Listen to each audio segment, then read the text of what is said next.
The wedding dress of Empress Victoria. Victoria, who was the eldest daughter of Queen Victoria of the United Kingdom and Prince Albert of Saxe-Coburg in Gotha, became the Empress of Germany and Queen of Prussia when she married Frederick III, the German Emperor. She was given the special title of Princess Royal in 1841, which is the title given to the eldest daughter of the sovereign. Before her younger brother Albert Edward, who later became King Edward VII, was born in November 1841, Victoria was considered the next in line to the throne. Her family affectionately called her Vicky. The engagement of Victoria and Frederick was announced to the public in May 1856. To support Victoria's marriage, the British Parliament provided a dowry of £40,000 and an annual allowance of £8,000. King Frederick William also offered an annual allowance of £9,000 for Frederick. However, their combined income was not enough to support their expected lifestyle. Victoria often had to rely on her own funds throughout their marriage. There was some debate about where the wedding should take place. Frederick's relatives preferred that the ceremony be held in Berlin, the capital of Prussia, but Queen Victoria insisted that her daughter should marry in her homeland, and eventually her wish was granted. Victoria married Prince Frederick of Prussia, who later became Frederick III, the German Emperor and King of Prussia, at St. James's Palace in London. On the 25th of January 1858, the world witnessed a grand union between two of Europe's most significant powers, Great Britain and the principal realm of Germany, Prussia. At the heart of this momentous occasion was Victoria, affectionately known as Vicky, Princess Royal, the eldest daughter of Queen Victoria and Prince Albert. Her role as the bride carried immense importance, symbolising the alignment of these powerful nations. Accompanying Victoria were her 8 bridesmaids, each a noble daughter from esteemed families. They formed a radiant ensemble, enhancing the splendour of the royal affair. But it was Victoria's wedding attire that truly captured the imagination. Every detail of her dress was meticulously crafted to reflect both her regal status and the unity between nations. Created by the skilled hands of Mrs. Darvell and envisioned by Janet Fife, the gown was a masterpiece of elegance. Fashioned from exquisite white moire antique, the dress boasted intricate embellishments of Honiton lace. Delicate yet resplendent, the lace formed 3 flounces adorned with motifs symbolising the unity of England, Scotland and Ireland, the rose, shamrock and thistle respectively. Adorning the front of the dress were wreaths of orange and myrtle blossoms, the latter being a cherished symbol of German bridal tradition. These floral accents cascaded gracefully, evoking a sense of natural beauty and grace. At the pinnacle of this floral cascade sat a majestic bouquet, nestled upon the girdle, a symbol of prosperity and marital bliss. The train, a symbol of tradition and grandeur, extended for more than 3 yards, embellished with 2 rows of Honiton lace. Like a river of purity, it flowed behind Victoria, a testament to her royal lineage and the solemnity of the occasion. With every step, Victoria exuded poise and grace, her gown a testament to the enduring bond between nations and the timeless beauty of love. A procession consisting of 18 carriages and 300 soldiers travelled from Buckingham Palace to St. James's Palace. Queen Victoria and Vicky rode in the last carriage. At St. James's Palace they were greeted by Prince Albert and King Leopold I of Belgium, who was Victoria and Albert's uncle. Vicky's 4 brothers, dressed in Highland attire, accompanied the Queen, with Bertie and Alfred leading the way. Vicky's younger brothers and sisters followed, adorned in white lace over pink satin. Beatrice, the youngest, remained at Buckingham Palace due to her tender age. Fritz, accompanied by his father and uncle, followed, and finally Vicky descended the aisle with her father and great-uncle. The Archbishop of Canterbury presided over the service, although he omitted several parts due to nervousness. Queen Victoria was pleased with Vicky and Fritz's straightforward vows, and the ceremony concluded with Handel's Hallelujah chorus and the wedding march.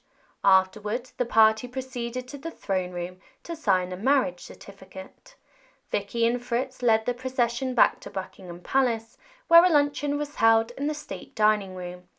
The wedding cake, an elaborate structure adorned with cupids, medallions and statues, took centre stage. Other guests dined in the lower dining room. Following lunch, Vicky and Fritz appeared on the balcony, accompanied by their parents. Later, they departed for Windsor Castle for a 2-day honeymoon, greeted by fireworks and cheering crowds. The couple enjoyed activities such as walking and ice skating, and the family and guests joined them at Windsor Castle before Vicky and Fritz departed for Prussia. Tearful farewells ensued, with Queen Victoria expressing her heartache at their departure. The couple, accompanied by family members, departed for Gravesend, where they boarded a royal yacht bound for the European continent. After marrying Frederick III, Victoria faced rejection from the Berlin court. Victoria didn't get to be the Empress and Queen of Prussia for long. Her husband, Frederick III, passed away in 1888, just 99 days after becoming king, because of throat cancer. Their son, Wilhelm II, who had very different ideas from his parents, took over. After Frederick's death, people started calling Victoria Empress Frederick. She then moved to Kronberg im Taunus and built Friedrichshof, a castle named after her husband. But as time went on and her daughters got married, she felt more and more alone. Victoria died of breast cancer a few months after her mother passed away in 1901. There are lots of letters between Victoria and her parents. They've kept almost 3,777 letters from Queen Victoria to her oldest daughter, and around 4,000 letters from Victoria to her mother. These letters give a detailed peek into what life was like at the Prussian court from 1858 to 1900. The wedding dress of Princess Alice. Princess Alice was Grand Duchess of Hessen by Rhine from the 13th of June 1877 until she died in 1878. She was the wife of the Grand Duke Louis IV and the third child of Queen Victoria of the United Kingdom and Prince Albert of Saxe-Coburg and Gotha. Alice was the first of Queen Victoria's 9 children to pass away and one of 3 who died before their mother, who lived until 1901. Her life was marked by tragedy, beginning with her father's death in 1861. Alice got engaged to Prince Louis of Hesse on the 30th of April 1861, after getting her mother's approval. Queen Victoria convinced the Prime Minister, Lord Palmerston, to secure a dowry of £30,000 for Alice from Parliament, worth around £3.54 million in 2024. Though this was considered a generous amount at the time, Prince Albert noted that it was modest compared to what Alice's sister, Victoria, would inherit as the future Queen of Prussia and German Empress. The couple's future home in Darmstadt, the Grand Ducal seat, was also uncertain. Queen Victoria hoped for a new palace to be built, but the people of Darmstadt were unwilling to bear the cost. This controversy caused resentment towards Alice before she even arrived. Between Alice's engagement and the wedding, her father, Prince Albert, died on the 14th of December 1861. Despite her deep mourning, Queen Victoria insisted the wedding proceed as planned. Alice and Louis were married on the 1st of July 1862 in a private ceremony in the dining room of Osborne House, which was temporarily converted into a chapel. Queen Victoria was escorted in by her 4 sons, who acted as a screen to block her from view, and she sat near the altar. Alice was given away by her uncle Ernest II, Duke of Saxe-Coburg and Gotha, Her 4 bridesmaids were her younger sisters, Princesses Helena, Louise and Beatrice, along with Louis' sister, Princess Anna. For her wedding ceremony, Alice donned a simple yet elegant white dress. The gown was complemented by a delicate veil of Honiton lace, adding a touch of traditional craftsmanship to her ensemble. To complete her bridal look, Alice wore a wreath made from orange blossom and myrtle, symbols of purity and love. Despite the beauty of her wedding attire, Alice's dress was unembellished, lacking the customary court train that often signifies royal weddings. In keeping with the sombre atmosphere, Alice was required to adhere to mourning customs. She wore black mourning clothes before and after the ceremony, a stark contrast to the simplicity of her wedding dress. This adherence to mourning attire underscored the period's strict conventions, even during significant personal milestones such as weddings. Amidst a subdued celebration, Queen Victoria and Prince Albert presented their daughter with a deeply sentimental gift, a gold bracelet adorned with diamonds and pearls.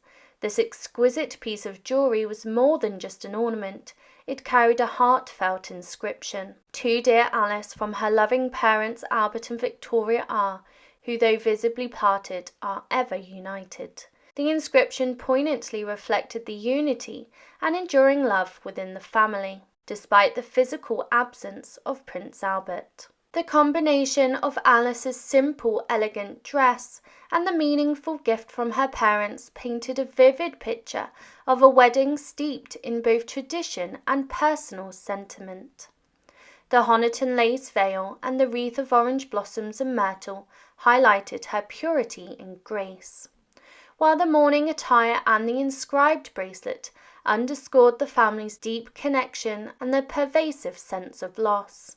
This blend of simplicity, elegance, and profound emotional significance made Alice's wedding attire and jewels a poignant symbol of her family's love and the era's traditions. The dining room was beautifully decorated with the altar set up beneath the large family portrait. Plant and flowers replaced all of the furniture, creating a charming atmosphere. The breakfast table for the royal guests in the council room was meticulously arranged. Taking a short drive, they then met dear Louis, who appeared nervous and emotional. Alice was already dressed before 1 p.m., radiating loveliness in her bridal attire. She wore a half-high dress adorned with a deep flounce of Honiton lace, accompanied by a matching veil and a wreath of orange blossoms and myrtle. Though she lacked a train, she proudly wore her order and a stunning opal cross and brooch. The 4 bridesmaids, including the 3 girls and Anna of Hesse, were elegantly attired in sprigged net over white with delicate pale mauve trimmings. As the time approached, in her sad cap, as baby called it, she descended with their 4 boys, Bertie and Affy, leading the way. It was a deeply emotional moment. The room, aside from the Archbishop of York, the Dean of Windsor, and Mr. Prothero near the altar, remained empty. Then guests and representatives from various households filled the space. Seated in an armchair with Bertie and Affy close by, they observed the Hessian family opposite, with Clementine Augustus nearby. With Louis, accompanied by Lord Sidney and his 2 brothers, William and Henry, entering first, followed by the dear bride, escorted by her uncle and the bridesmaids, the scene was profoundly moving. The service, conducted beautifully by the Archbishop, witnessed clear and signified responses from Alice and Louis. Though struggling with tears, she maintained composure throughout. After the service, dear Alice, still composed, embraced them, as she did with Louis, before they left the room, followed by the others. Later on, the couple, along with the Prince and Princess Charles, who displayed great emotion and kindness, and dear Fritz, gathered in the horn room. The Dean brought in the register for all to sign, with the family members signing in succession. Once farewells were exchanged with the guests, they retired upstairs for lunch with Alice and Louis, while the others dined downstairs. Following a quick sketch by Mr. Thomas, Alice changed into a white dress with a charming bonnet trimmed with orange blossoms. Her calm demeanour and poise remained unwavering throughout the day. By 4 p.m. the ceremony was over, and the couple set off their honeymoon at St. Clair in Ryde, on the Isle of Wight. The Queen, sitting in an armchair, struggled to hold back her tears, shielded from view by the Prince of Wales and her second son, Prince Alfred, who cried throughout the service. The weather at Osborne House was dreary, with winds blowing up from the Channel. The Queen wrote to her eldest daughter Victoria that the ceremony felt more like a funeral than a wedding, and she told Alfred, Lord Tennyson, that it was the saddest day I can remember. Alice's entourage for the honeymoon included Lady Churchill, General Seymour and Baron Wisweller, a Hessian courtier. Alice was careful not to displease the Queen after her marriage, when the Queen visited the couple at St. Clair. Alice tried not to appear too happy, but despite this effort, Alice's display of romantic bliss made the Queen jealous of her daughter's happiness. The wedding dress of Princess Helena. In the opulent setting of Windsor Castle, Princess Helena, born on the 25th of May 1846, daughter of Queen Victoria and Prince Albert, embarked on a journey of love and royalty. Amidst whispers of anticipation, her choice of attire captivated all. Clad in a gown of finest white satin, adorned with intricate Honiton lace, Helena radiated elegance and grace, her ensemble a testament to the timeless sophistication. As she walked down the aisle on the 5th of July 1866, accompanied by her mother, the Prince of Wales, and 8 bridesmaids, Helena embodied the essence of regal beauty, setting the stage for a wedding steeped in splendour and tradition. Princess Helena, who was born on the 25th of May 1846, was the 3rd daughter and 5th child of Queen Victoria and Prince Albert. In August 1865, Helena met a man named Christian for the first time. Queen Victoria and her 9 children went to Coburg to show off a statue of Prince Albert. Even though Christian was older by 15 years, Helena agreed to the idea of marrying him, but her brothers and sisters didn't like it. Alexandra, who was a Princess of Wales, was the most unhappy about it. She didn't want Christian to join the family because the territory that he came from had once belonged to her father before the war. Even Prince Albert Edward, who was Helena's brother and Alexandra's husband, didn't support the marriage because he wanted to make his wife happy.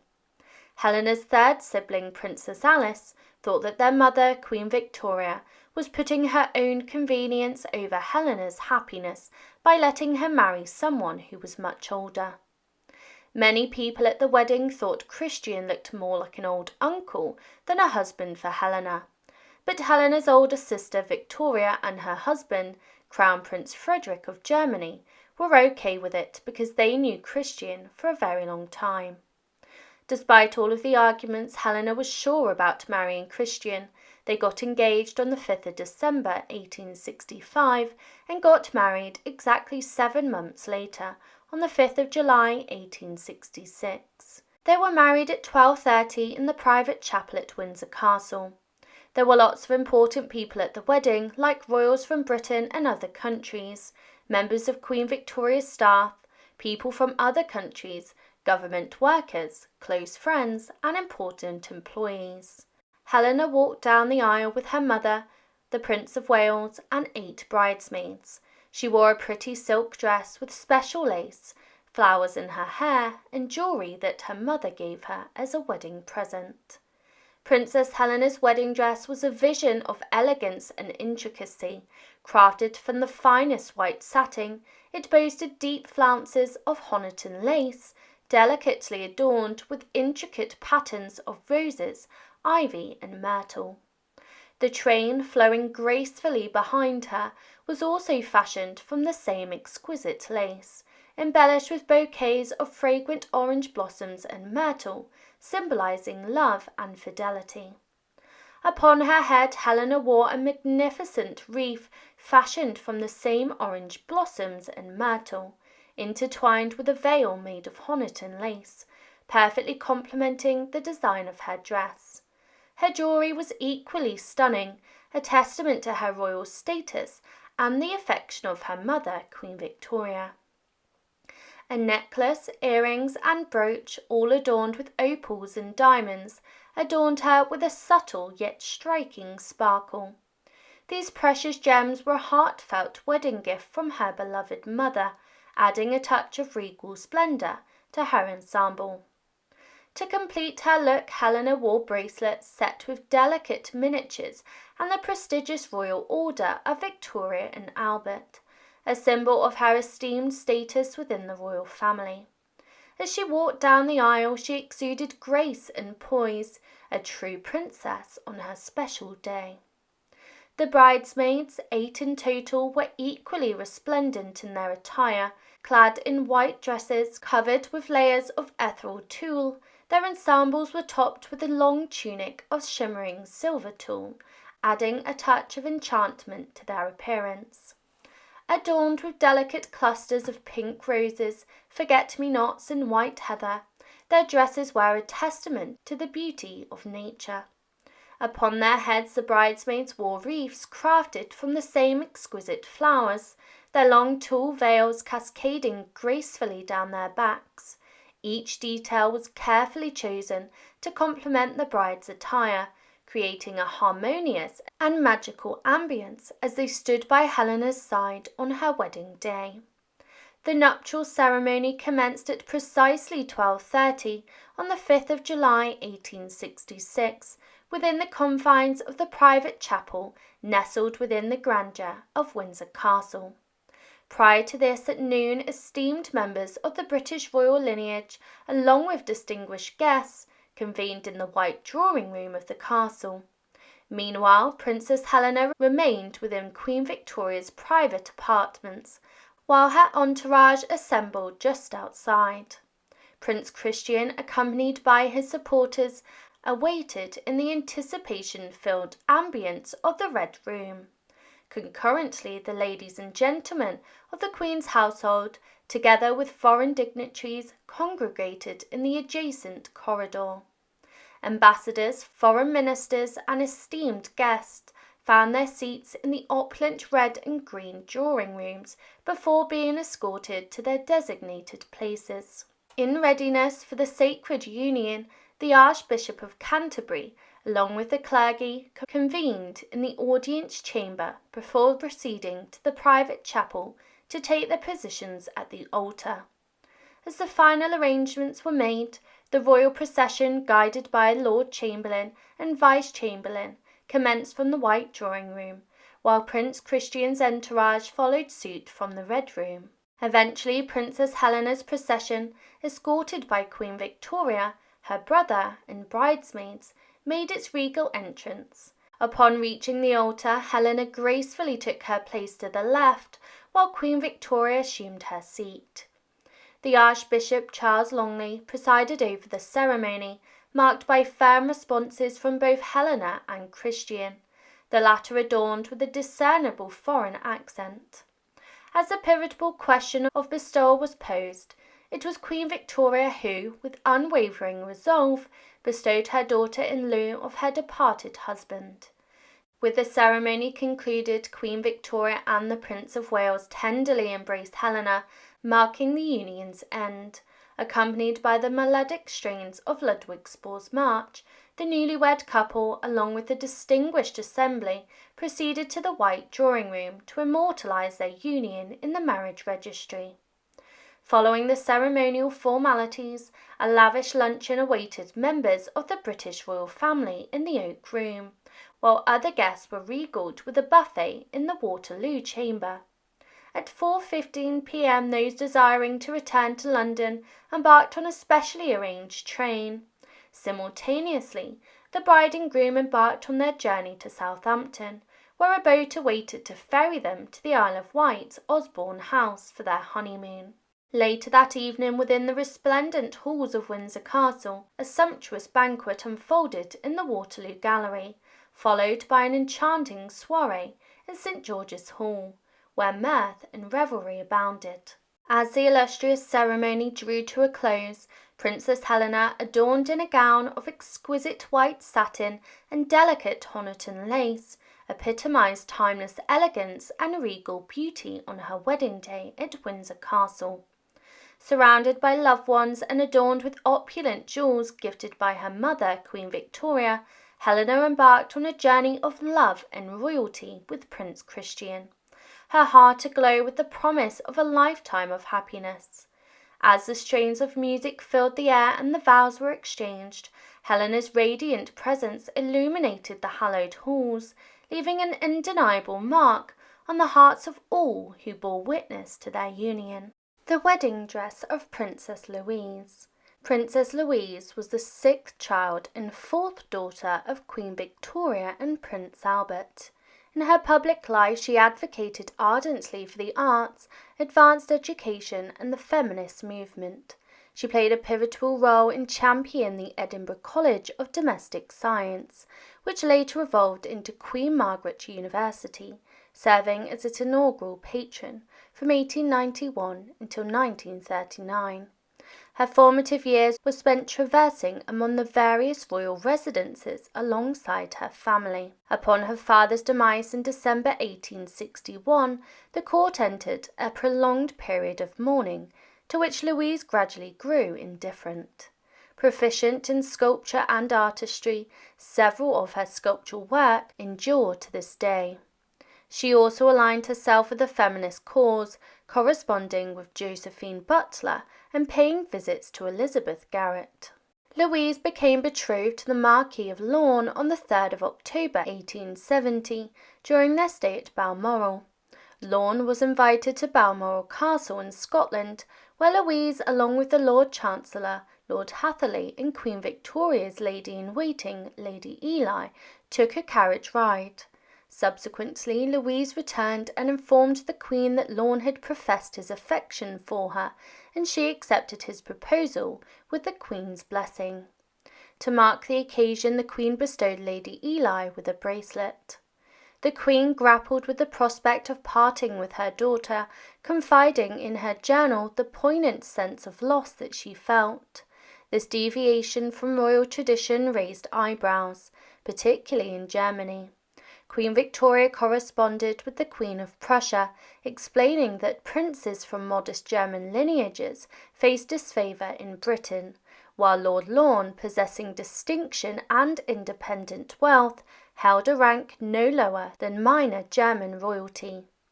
Before Louise's nuptials, Victoria arranged for her to receive a stipend. The wedding took place at St. George's Chapel in Windsor Castle on the 21st of March, 1871, during such a sizable crowd that policemen had to form barriers for control, marking the first instance of such measures being required. Louise donned a wedding veil of her own design, crafted from Honiton lace, and was escorted into the chapel by her mother and her two elder brothers, the Prince of Wales and the Duke of Edinburgh. On this occasion, the Queen's sombre mourning attire was enlivened by the vivid hues of the Garter Star. Post-ceremony, the Queen bestowed a kiss upon Louise, and Lorne, now part of the royal fold, yet still a subject, kissed the Queen's hand. The newlyweds embarked on the journey to Claremont in Surrey for their honeymoon, albeit hindered by attendants who accompanied them. Ensuring privacy was a luxury that they couldn't afford, even during meal times. Despite this, the brief 4-day stay was devoid of interruptions, as the inquisitive Queen couldn't resist probing her daughter about her impressions of married life. Among the array of wedding gifts, a notable offering was a maplewood desk from Queen Victoria. As for the attire, Louise adorned herself in a resplendent white silk wedding gown, embellished with deep flounces of Honiton lace, strewn delicately with flowers. Trimmed with fragrant orange blossoms, ethereal white heather, and verdant myrtle, the gown boasted a train harmonizing seamlessly with the ensemble.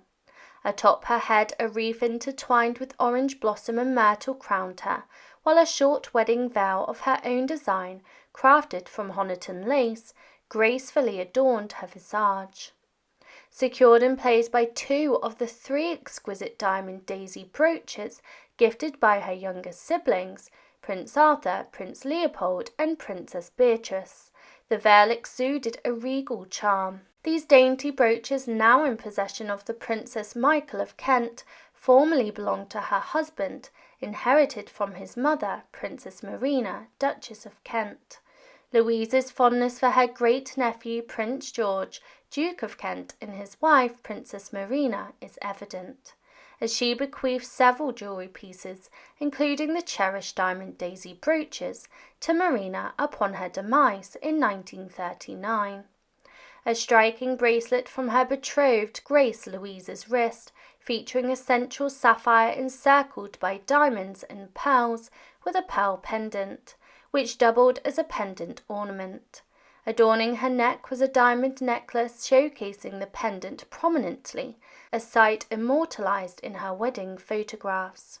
Additionally, she sported an emerald bracelet bestowed upon her by the Prince and Princess of Wales, along with a diamond bracelet with a storied history, once belonging to her maternal grandmother, the Duchess of Kent, formerly Victoria of Saxe-Coburg-Saalfeld, gifted by the Windsor populace.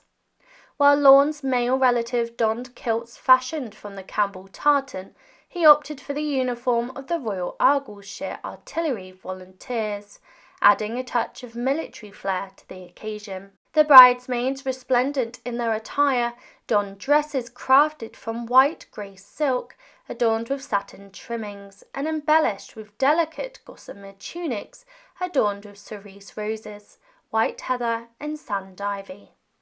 Their heads were crowned with floral wreaths echoing the motifs of the dresses. Each bridesmaid wore a locket intricately crafted from crystal de roche, lavishly adorned with blue and white enamel, featuring a central purple scroll inscribed with Louise 1871, encircled by a wreath of roses and forget-me-nots. Suspended from a gold chain, the locket was affixed to a princess coronet studded with emeralds and rubies, attached to a true lover's knot of turquoise enamel, completing their enchanting ensemble. Guests arrived via a dedicated train from London, greeted at Windsor train station by carriages that whisked them to the entrance near Wolsey Chapel, now dubbed the Albert Memorial Chapel, where they were ushered to their designated seats. The groom's parents, the Duke and Duchess of Argyll, alongside other close relatives, arrived from Windsor Castle and were directed to their seats adjacent to the altar.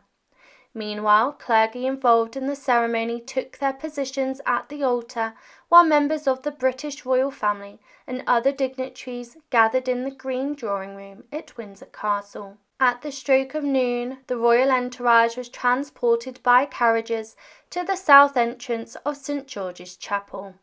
Making their way up the nave to their allocated seats in the choir, they were serenaded by the festal march, specially composed for Princess Louise's nuptials by the St. George's Chapel organist George Elvey. The bridegroom, accompanied by 2 supporters, arrived from Windsor Castle and was led into the Braid Chapel. Once all royalty had taken their places, Lorne was escorted to his spot near the altar, set to the backdrop of Handel's March, resonating from the organ. Meanwhile, the bridesmaids congregated at the west door at St. George's Chapel, awaiting the bride's arrival. At 12:15 p.m, Princess Louise, flanked by her supporters, including her mother Queen Victoria, her brother the Prince of Wales, and her paternal uncle Ernest II, Duke of Saxe-Coburg and Gotha, along with their respective attendants, departed Windsor Castle in carriages for the short journey to West Door at St. James's Chapel. The bridal procession commenced at the west door, advancing through the nave to the choir, accompanied by music from the organ. Queen Victoria, who bestowed her daughter in marriage, sat close to the bride, alongside the Prince of Wales and the Duke of Saxe-Coburg and Gotha.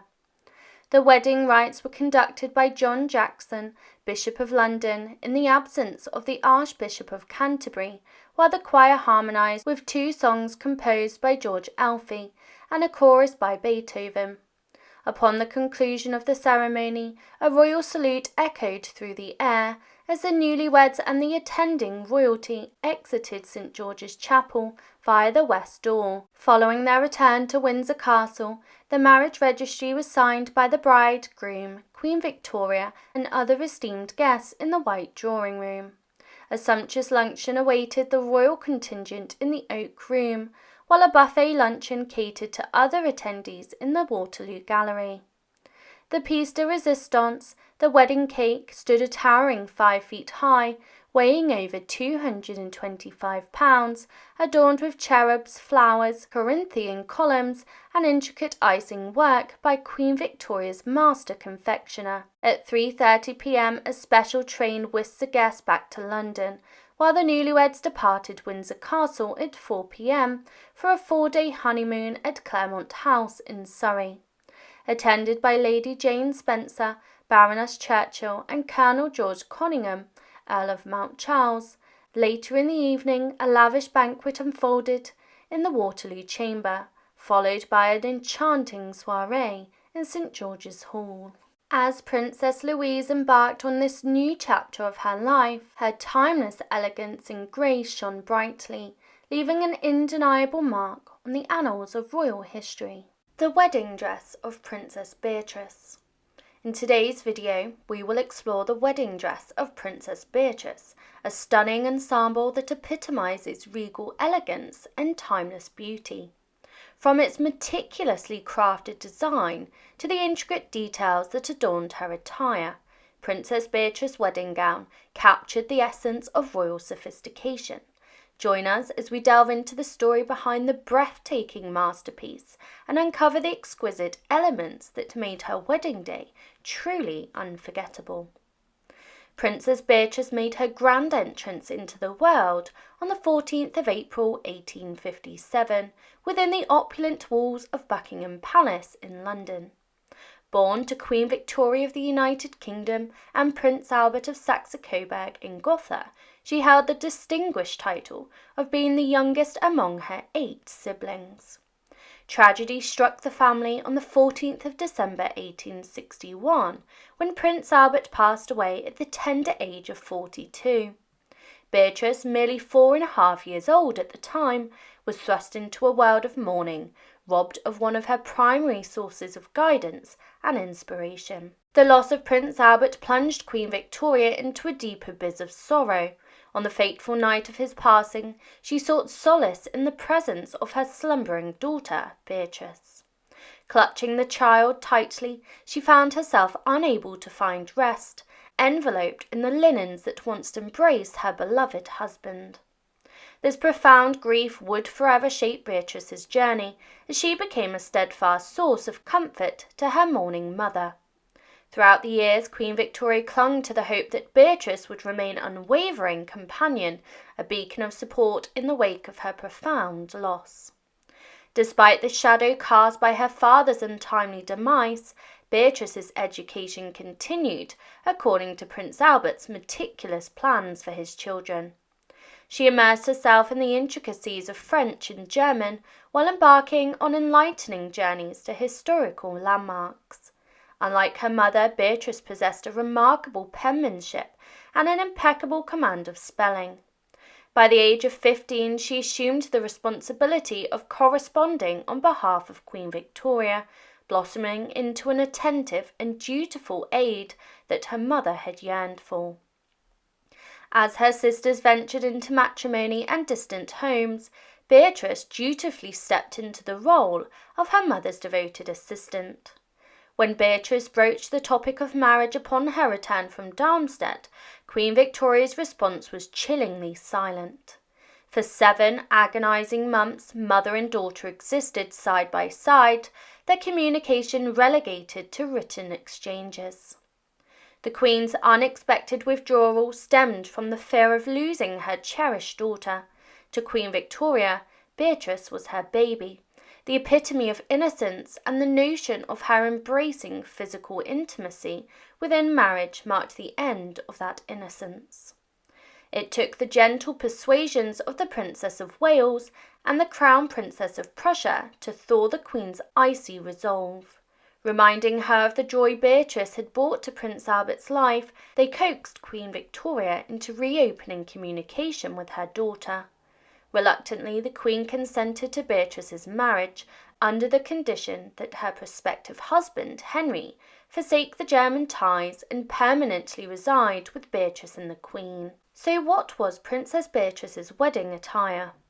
Her wedding attire was a breathtaking masterpiece, meticulously crafted to exude regal elegance and timeless beauty. Her gown, fashioned from the purest white satin, was a vision of sophistication and grace.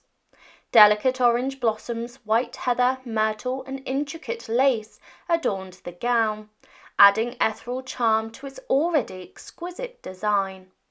Lace adorned the gown's pointed neckline and cascaded down the sleeves, a testament to Beatrice's adoration for this delicate fabric. Her affinity for lace had grown to such expertise that Queen Victoria bestowed upon her the honour of wearing the cherished Honiton lace veil from her own wedding day, a privilege reserved solely for Beatrice among her siblings. Atop Beatrice's resplendent locks rested a crown of fragrant orange blossoms, intertwined with a glistening diamond circlet adorned with radiant stars, a heartfelt gift from her mother, Queen Victoria. Her ears glimmered with diamond collet drop earrings, while a diamond collet necklace graced her neck, featuring a magnificent diamond cross pendant. Adoring her ensemble were an array of sparkling brooches, a diamond bee, a diamond rose, and a grand diamond butterfly, each adding a touch of opulence to her attire. Her wrists bore the weight of precious jewels, a wide diamond and sapphire bracelet, a token of affection from her beloved groom, and a collection of 5 bangle bracelets, some adorned with dazzling diamonds, others fashioned from simple yet elegant gold. Among the insignias of her illustrious lineage, Beatrice proudly displayed the Order of Victoria and Albert, the Crown of India, the Gold Lion of Hesse, the Royal Red Cross, and the distinguished Saxe-Coburg and Gotha family order. In her resplendent ensemble, Princess Beatrice radiated a timeless beauty and an aura of regal sophistication, embodying the epitome of grace and refinement on her wedding day. The morning of Princess Beatrice's wedding dawned with great anticipation, marked by a special train journey from Victoria Station in London, laden with esteemed wedding guests, members of the Queen's household, and dignitaries. The train embarked for Portsmouth, where the majestic royal yacht Alberta awaited to ferry them across the Solent to the picturesque Isle of Wight. Carriages whisked them away to St. Mildred's Church in Whippingham, where Her Majesty's gentlemen ushers graciously guided them to their seats. At precisely 12:40, the distinguished clergy, including the Archbishop of Canterbury, the Bishop of Winchester, and the Dean of Windsor, and the Rector of St. Mildred's, accompanied by the choir, solemnly entered the church. Meanwhile, the royal family commenced a grand procession from Osborne House. Greeted at the church gate by dignitaries, they were ushered to the regal pews. As anticipation reached its crescendo, the bridal party made their entrance. The 10 radiant royal bridesmaids, followed by the groom and his supporters, graced the church.